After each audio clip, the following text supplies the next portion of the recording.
Kacamata second hand untuk begini Yamaha LCV2.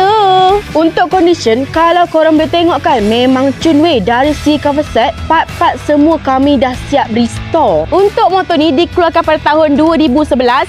Memang rare sikit lah. Dan yang paling penting, satu owner sahaja. Motor ni cc dia 135cc, memang sesuai korang nak buat daily use. Ada fuel injection dan ada coolant dan full tank 4 liter. Sesuai untuk korang nak ride jauh. So korang, untuk LCV2 ni dia memang rare sikit sebab pula ramai gila yang orang cari. Untuk barang aftermarket dan juga spare part, banyak yang murah-murah. So korang jangan risau tau. Ada disc brake berhadapan dan juga di belakang menggunakan drum. Untuk tayar depan belakang kami dah siap tukar baru. Dan untuk mileage motor pun rendah je guys. Jom kita dengar bunyi motor enjin ni. So guys,